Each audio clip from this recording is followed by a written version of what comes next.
forgot what to say. Welcome, Cole. That's what you say. Welcome. Thanks for joining us. Welcome back to the EF5 Podcast, the crossroads between logistics and life. And today we've got a fun story on this Saturday morning. We're here on a Saturday. We're kicking them out, having a good time. Me and Justin enjoying the time together. But the story we're going to talk about is a story that is really funny to hear about now, but at the time, it probably wasn't. So I'll let you take it away because you were the culprit. Look, I had to do what I had to do. That is true. I think it's okay to tell the story now that security and things are so different in today's world. And most of the people that were there probably don't remember it happening. Yeah, or the probably it was not there late anymore. One night anyways, too. So a lot of different people work second and third shift. So. Yeah. No, so we had a delivery that it was when I was driving consistently and had a late night pickup, and I don't even know if we should say the airline, but so it was coming in from Delta from overseas, and it was going from Atlanta to Sarasota, Florida. Okay. And there are certain times when they do shift changes and they do different stuff that there's like clutter of drivers at certain moments, and this was one of the situations where the flight landed and they were doing a shift change, and we were kind of running into a lot of drivers coming to pick up freight at that evening. We have clutter anytime nowadays, but it was volume clutter really at the time. And so they used to bring the cargo out for Air France, was the airline that it was coming in on, and they would pre-stage it right at the counter where when you walk out into the warehouse, it was it was literally like right there where you could see it. Right. So that kind of helped the story along a little bit. So I was about eighth in line as a driver to be served by the forklift driver. And there was only one forklift driver, but there were probably 6 forklifts sitting there empty. Okay. Now, keep in mind, they have since taken this away, but there was a hydraulic lift that would lower to the ground, and then it would raise back up. So you literally drove the forklift on the ramp, and you would be lowered to the ground. Okay. And you would drive out to the ground. So instead of like a physical ramp, it was more of like a lift gate for the forklift. And I was in a 16-footer that was not dock high, and all the doors were taken up. So that was the easiest path to get loaded at the moment. Right. And I could see the freight once I was sitting there for a while. I could see we had one forklift driver. There was nobody else out there. There were 4 forklifts sitting. And it was about 8 drivers. Now, if you've ever been over at Delta in Atlanta, they have safety protocols at the ramp doors. And they have this big yellow bar that lowers down. So it's there to protect anybody to actually drive out that ramp without doing everything properly. Oh, interesting. I always knew that yellow like cage in a sense was there, but I never knew what exactly it was for. For those of you that have never seen it, if you ever seen a rack when you take your vehicle in to pick up, and it has like a big the car pulls on the rack and it raises it up. Right. It's kind of like that kind of concept. Gotcha. So what it is a bar that lowers down and it doesn't allow you to drive into that area. Gotcha. And so there's a control that somebody has to operate to raise the bar. Then they had to drive the forklift onto the hydraulic dock plate. Then they had to lower the bar down, and then they let the forklift down to the ground, and then they drive outside to load you. Okay. That was the process at the time. So everybody could hear the beeping sound going up, the beeping sound going down. You had to go out. You had to come back in. You had to get raised up on the hydraulics, the bar raised back up, and you had to go get the freight. Right. Again, the freight's sitting right, like, from me to you, that far away from me. Right. So I'm continuing to look at it. I'm supposed to be there at 8 o'clock in the morning. It's about a 6-hour drive. I'm starting to do the math. 2 hours later, I'm still sitting there.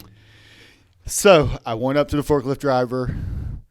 I said, hey, is there any way you can load my stuff? I'm like, right there. There's trailers in front of me. Nobody went inside the office, told them, asked for a supervisor. Nobody came out. So this one guy's there, and the backstory, too, is I have driven the Delta forklifts in the past history because we worked with a freight forwarding company that was attached to Delta. Okay. And they provided us those lifts. Okay, that's a little bit more of a reasonable addition there because you can't just open up with, I've driven the forklifts in the past there. I've driven forklifts in the past, and specifically to Delta, so I was a little familiar with its lift. Right. Because forklifts are different. And these were electric lifts. So this was 14, 16 years ago, somewhere in that range. So I was getting itchy a little bit. I'm realizing I'm not going to make the cutoff time. I still had an 8-hour ride, I think it was, in front of me, about an 8-hour ride. We're getting close. Right. So nobody's coming out to help. So I saw my freight. I asked one of the other drivers, I said, when I get on that forklift and start loading, will you lower me down to lower me up? Because you had to stand over and hold the button. Right. It wasn't just like, or it's like a lift gate where you have to hold the lever down for it to go down. But you're on the forklift, so the lever isn't near you. Right. So my freight is right there. I think it was 8 pieces. So I walked over to the forklift driver.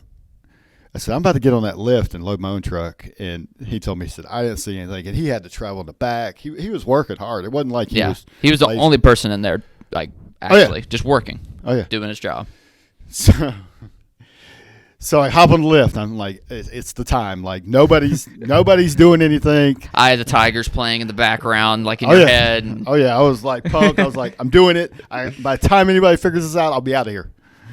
So the Delta guy on the lift, he was a young guy. He said, I didn't see anything, whatever happens. And I said, okay. So I walked back over there, and you know, all the drivers are fired up then because some had been there more than 3 hours at this point. Right. And so I hopped on the lift, and another driver went over, and he started working the controls. The bar goes up, and it's beeping. Beep, beep, beep, beep, beep. Here I am on the lift, picked up 2 skids, drive out there, put 2 on there, go back. I think I had 6 or 8 skids. So I pick up the next 2, drive out, I put them on, and you had to back up because they didn't want you to pull in forward. Right. You pulled out forward, and then you backed up. Right. So my back is to the warehouse. Right.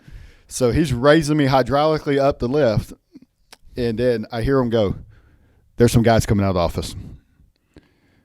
And so I'm sitting there, and I'm facing outward, and I don't want to turn around because, you don't want to make eye contact. Yep. So, the hydraulics are going, and it ain't quiet. He's holding the line. He's getting me up. And then there's a wire there's like a button you hold. It's almost like a phone, and it's up and down. Right. And then it has another button on it to drop the bar. Right. So he's holding it. He's standing there, and he gets me all the way up. And then I look to my left, and it's like swinging. He's gone. And so I had a choice to make. The bar is still up, so I couldn't get the lift back. And then he gave me the heads up that there's guys that came out of the office. Right. So now I'm thinking, I'm going to be banned from Delta. And like, this is crazy. I'm in trouble. They're going to take me to jail. Like, there's I'm definitely thinking some everything in my head. FFA or FAA rules broken. Like everything's happening in my mind. And at this point, like TSA was not that big of a thing. No, it was not. It was not that big. It was it was going on, but becoming it wasn't something. Right. And now, mindful, we're at 12:30 at night now. At this point, so right. But it's happening. It's one of the only 24-hour facilities at the time. So I never turned around. I hopped out the lift, and I left the lift there, and I jumped off the dock, and I jumped up in the back of the truck, and I'm like looking at my freight. And so I'm like, don't turn around. If I don't see them, they won't see me. Now, the one forklift driver in the warehouse, the bar is up. There's one forklift sitting on the hydraulic lift. Everybody's lined up, and everybody knows what's going on. And I'm just in the back of the truck looking at the freight. Like, just don't look at them. And then finally I get, excuse me, sir. Sir. And I'm like, oh, they must be talking to me. So I kind of like turn around, like, yeah. He's like he's standing up now. I'm at the bottom on the ground, and he's up on the dock. So he's like looking down at me, and he just had that look like he's the manager or the supervisor. I'm like, oh my gosh. So he goes, were you just loading your truck? I'm like, what do I say now? So I don't know what you're talking about. So I walk up to him, and I'm thinking, how do I handle this the best way? He's like, sir, were you just on that forklift? I said, look, we've been asking for hours to get help. Nobody's come out to help. Obviously, you saw us on the camera somewhere. That's why you came out. Right. So, and he goes, he kind of stopped. He looks at me. He says, did the other forklift driver tell you that was okay? I said, no, he didn't tell me it was okay. I said, he's been out here working his tail off. So then he just walks away from me, and I'm like, crap. Now I'm stuck. I got half the freight, so I can't even leave. Right. And then now I'm stuck, and I'm like, oh, man. And then all the other drivers that are waiting to be loaded are all looking. They're like, everybody's like, what's going to go down? Right. So he walks over to the forklift driver, and he's talking to him. Then he comes back over to me. And I can't do anything because, like, I'm stuck. Right. So he comes back over to me, and he goes, sir, we can't have you on our forklift. You understand that, right? I said, well, can we get some help? He goes, do you understand what I just said to you? And I was like, yes, sir, I do. He said, you're probably more qualified than most, but due to insurance and liabilities, like, you can't just get on a forklift and load your own truck. I said, can you please get us some help? Right. He goes, I got some help coming. We'll get you help, and we'll get you guys out of here. Just stay off the lid for me. And I said, no problem. I was like, thank goodness. I thought I was going to be the like at the post office. Yep. When you walk into Delta, here's my picture. Yep. Yeah. The most wanted, not allowed in the building. Yeah. What not to do if you see this man, run, call somebody. Like all the possible bad endings. What? How much longer did you end up having to wait? About 10 more minutes. I got the next crazy 3-4 skids, and I was out of there. Yeah, things start happening whenever you start doing stuff on your own. Like, you just got to cause a ruckus, and then everyone all of a sudden figures it out. I forgot to tell you, too, after we got the first 2 skids, then as I came back up and I was driving over to get the other 2. Right. All the forklift drivers, hey, can you get mine next? Yeah. Mine's in location. Can you load me on door 8? Like, hang on, let me get mine first. We'll see how far this goes. But everybody, I was like the hero of the moment. Right. They were like, yes, somebody's getting like, and then when everything happened, then everybody's like, yeah, we've been sitting out here. I've been here for 4 hours. I've been here. I was like, look, we came inside. We asked for help 3 or 4 times, and that guy's been working his tail off. Right. It's like you're doing him a disservice more than us at this point because you're just letting him out there to the wolves. Yes. Yeah. Yes. So, sometimes you just got to do what it takes to get the job done. And that was the start of your forklift journey of doing stuff without people seeing it because you also did that at a Home Depot, I heard as well. Look, I don't want to bring that one up. Yeah. That'll be a different story for a different time. Exactly. We'll have to save that story and see how many likes this story gets. Yeah, exactly. See if y'all Cause, want the next one. Because I almost think maybe because it hits a little bit closer to home for me, but I think it's funnier than the Delta one. I think because the Delta one is funny. You want to give a little extra here? We can give a little extra. Let's do it. 'Cause everybody thought it was going to end, right? So. Oh my goodness! This one's more embarrassing than that one, I would say. Yes, this one is embarrassing because I'm better than what the outcome was. So I was really disturbed by the outcome, but I was really excited too in the moment. Too funny. But you ready? You want me to start it or you want to start it? Because I know the story just about. Yeah, go ahead. So in short, in the backyard, we're laying down rock to, design. We do a little bit of landscaping. We're we're a landscaping family, so it's something. It's all about vision, buddy. It is all about the vision. So you are going to. I'm glad you clarified that. Yeah, because I'm not associated with this. Because me and the we is hurting in the back a little bit. I'm not as young as I used to be. Carrying 2,500 pounds of rock around the yard. It's like, we're speaking French now? I didn't see no we out there when I was sweating last summer. So yeah, this one's recent. So you're going to go buy some rock from Home Depot. How Home Depot sells the pallets of rock that are all in their little landscape and gardening area. So you go in, you go to buy the pallet that you're looking for. So you buy the pallet, and you're waiting for someone to load it. However, nobody comes. Nobody comes to load your pallet of rock. So you take the initiative, as you have done in the past, it appears, to go do it yourself. Sometimes you have to take the initiative. Yes, you do. So that's what you did. So sure enough, hops on the Home Depot forklift, loads this pallet of rock in the back of his truck. After paying, I want to clarify, rock was paid for. Look, so had the receipt and everything. Let me add to this. I go to avoid crowds because I'm not a big crowd person. Right. And plus, I don't like to work in the middle of the sun. Right. So I'm thinking 8:30, 9 o'clock, I'll be one of the first ones in, get back, then I can enjoy the day. Right. Well, I believe it was a Saturday morning or a Sunday. It was Saturday morning. Yep. So I'm thinking landscaping should be open by then. Like they're going to be active. It's mid-spring. Like everything should be going. Right. Well, first bad sign is when you show up and the gates are locked in the landscape. And you're like, okay, nobody's out there to ring you up. Right. That means nobody's out there to load you. Right.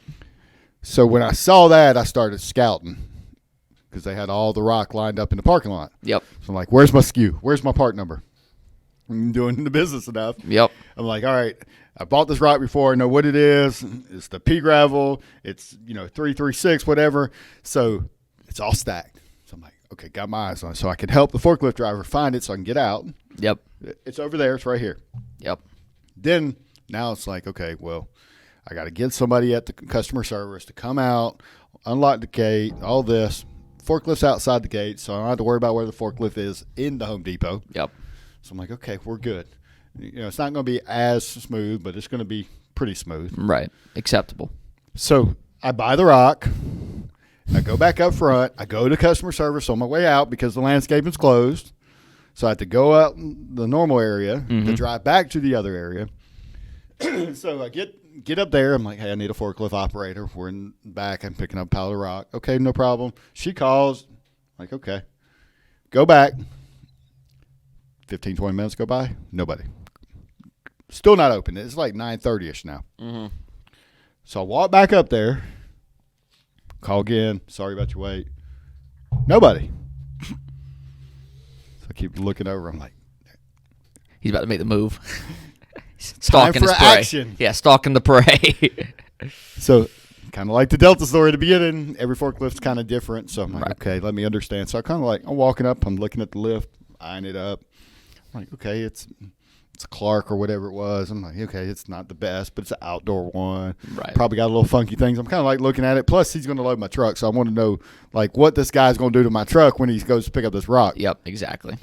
So I'm like, kind of reach around. I'm like, I wonder if it's got the key. Oh, there's no key. How's this thing start? Because I'm thinking, is the guy going to show up with the key? Right. So then I reach around again. I'm like, okay, that's how you do it. It's like a little knob. Nothing. So then I'm like, seatbelt engaged. So I pull the seatbelt over. Nothing. Like, maybe it's out of gas. I'm checking the propane tank. I'm like, I'm trying to get this guy set up, Still nothing. Nobody. So I hop up on it. I'm like, I wonder how this thing works. I'm looking around, put the seatbelt on, turn the key, reach around. It's got a little push button. You have to engage the knob. You have to push the button. Oh, okay. With the seatbelt in, boom, it started up. No one at this point's raising any eyebrows No, either. They just heard a forklift start up, and everyone's like, well, I guess he's out there. There's not a body in sight. So I'm like, you know what? I'm just going to load it. I'll ask for forgiveness later. I'm not doing anything wrong. I know I'm not, but I'm not going to sue anybody if something goes wrong, if I tear up my truck. Right. Like, I'm comfortable, probably more comfortable than most at load. Right. So pick it up. I'm like, okay, it's right over there. This is the row. I go over there, pick up a skid, put it in the back of the truck. And then I drive by the camera with my receipt out because I don't want anybody to think I'm stealing it. Right.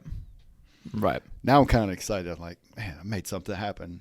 And then I'm excited because I'm not wasting any more time. And then I'm thinking, like, how long would I let this out there? Yep. I put the lift back exactly where it was at. Get home, tell the story, cut the wrap. It's the wrong rock.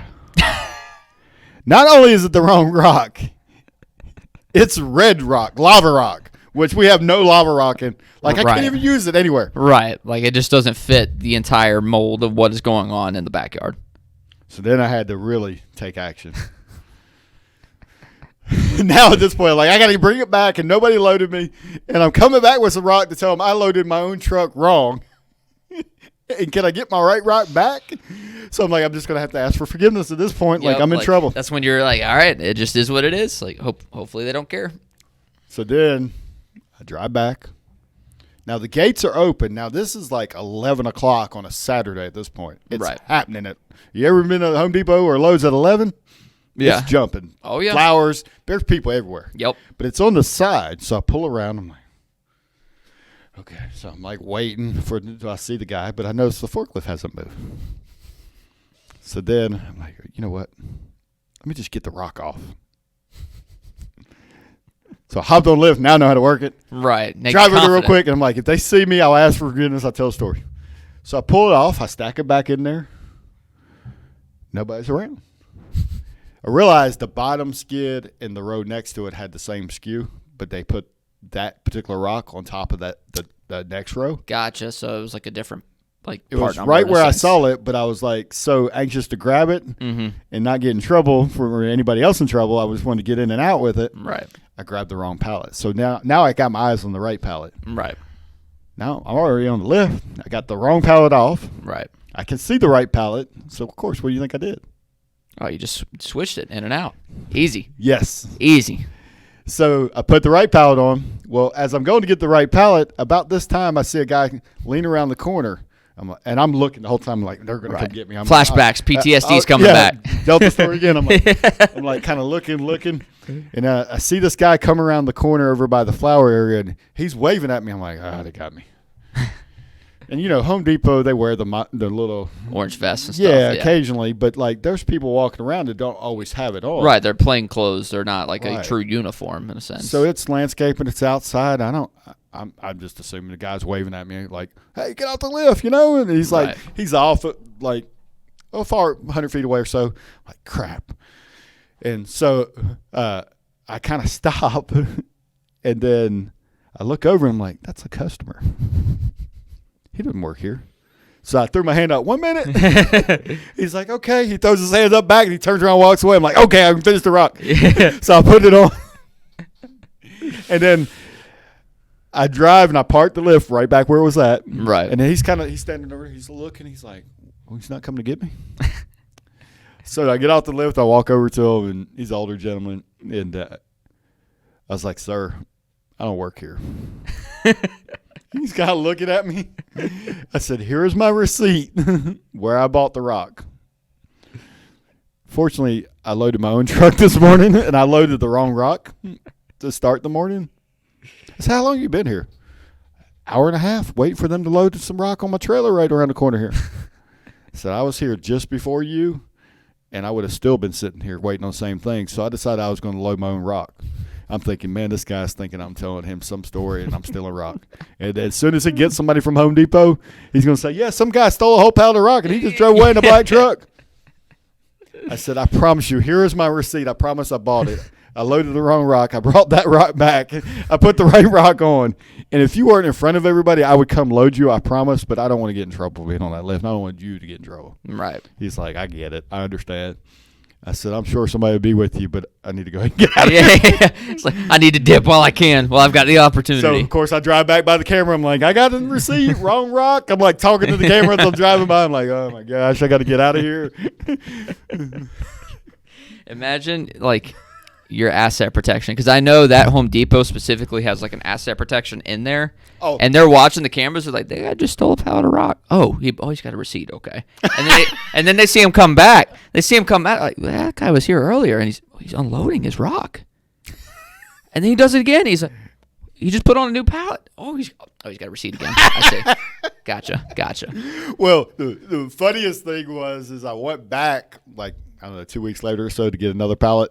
And so when I go back, I'm waiting. I'm like, I gotta like just wait this one out. that was a little too much last trip. So I was sitting there and guy comes out and I'm like, oh cool, you're forklift? He's like, no, I'm not certified to get on the lift. I'm like, oh. Okay. So he goes, plus Home Depot's got a new policy, and I'm like, oh my gosh. He's like, they require 2 people. They need a flagman and they need a certified lift driver. And so one person will make sure nobody's around, because recently we've had a lot of problems with some forklift injuries and things that have happened. I'm like, oh my gosh. I said, well, I told the guy, I probably shouldn't tell you, last time I was here, I loaded my own pallet. And he laughed. He was like, hey, whatever you got to do. Yeah. And sure enough, another guy comes out. I told him the story too. I've told it to a couple of them since I've been there. Right. They laugh and they're like, hey, "Look." Now you're in the dust. No one cares about that anymore. In terms of them at Home Depot, they love that story now. They're there's a couple weeks later, like, dude, you won't believe this. Like last week, we were slow getting out there to the forklift. We were all eating, having brunch. And we were hitting with the asset protection guys. And like, look, come look at this, and they're like, look at this guy. He's loading his own truck. He's like, aren't you guys supposed to be out there? They're like, dude, this is great. We're staying and watching this. Like, he looks like he knows what he's doing. Yeah. Oh, I wonder what pallet he got. Oh, look, he did get the wrong one. I thought he did. I could tell by the way he was so quick. He didn't check his SKU number. Oh, that's awesome. Well, I went back for some center blocks not too long ago, and when I did, I had the same forklift issue. I was on the other side, the construction side. They don't have the forklift outside. Yeah. So I had to chase down the manager after about an hour of waiting. I'm like, look, are y'all going to load? And like, I'll do it myself. I've done it before here. Yeah. I started physically stacking. I'm like, I'm not stacking a whole pallet of blocks. Yeah. It's not. Yeah, you do about 1 or 2 layers, and you're like, this is pointless. It was rough. Yeah, because, those are heavy. But he saw me stacking, and then all of a sudden I got a forklift coming. So. Oh, yeah, they figured it out pretty quick. I told you, whenever you start doing stuff on your own, people figure out how to fix the problem quickly. That's the moral of the story is, like, you got to take action sometimes. Mm-hmm. You got to be resourceful. What's available. Yeah. Yeah. I've got a story I could tell, but I'm going to hold on to it for another time. So, if you guys enjoyed the forklift stories, I was going to come up with something witty, but couldn't come up with something in time. My words were moving too fast. But if you enjoyed these 2 stories, please make sure to like, comment, subscribe to the channel so you can see more, because we got more on the way. Because this guy's got 25 years of experience. So are you saying I'm old? Well, I was told I look younger than I ever have. Wisdom comes with age. That's all I'll say. Knowledge and experience. Yeah, none of that. Got to stack some knowledge I had on the lift and put it Yeah. with some experience I had. That's true. That's a good point. So be sure to share it. We'll come back for some more. We got some more coming out here soon. Yeah. Appreciate you tuning in. Absolutely. So we out. We out.